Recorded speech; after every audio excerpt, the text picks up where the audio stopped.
എൻ്റെ പ്രിയപ്പെട്ട സഹോദരങ്ങളെ, നമ്മളിന്ന് ചിന്തിച്ചു നോക്ക്.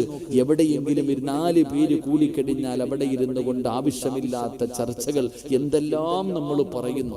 ആവശ്യമുള്ളതും ഇല്ലാത്തതും പറഞ്ഞ് അവസാനം നരകത്തിലേക്ക് വീണു പോകുന്നൊരവസ്ഥ അള്ളാഹു നമ്മളെ കാത്തിരക്ഷിക്കുമാറാകട്ടെ.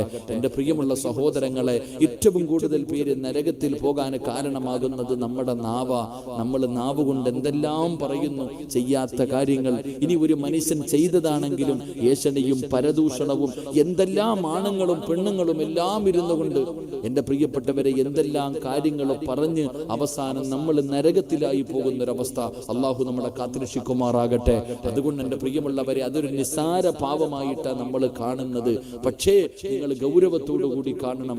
ഞാൻ ഒരാളെ കുറിച്ച് മോശമായിട്ട് എന്തെങ്കിലും പറഞ്ഞിട്ടുണ്ടെങ്കിൽ ഞാൻ അള്ളാഹിനോട് തൗബ ചെയ്തിട്ട് കാര്യമില്ല.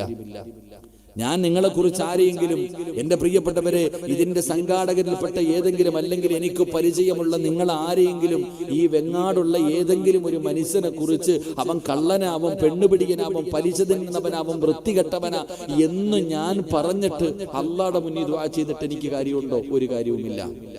കാരണം ഞാനും അള്ളാഹുവും തമ്മിൽ ബന്ധപ്പെട്ട കാര്യമല്ല അത്. ഞാൻ ആരെക്കുറിച്ച് പറഞ്ഞോ അവന്റെ കാല് പിടിച്ച് പൊരുത്തം ചോദിച്ചാലേ എനിക്ക് സ്വർഗം കിട്ടൂ. അള്ളാഹു നമ്മളെ കാത്തിരക്ഷിക്കുമാറാകട്ടെ.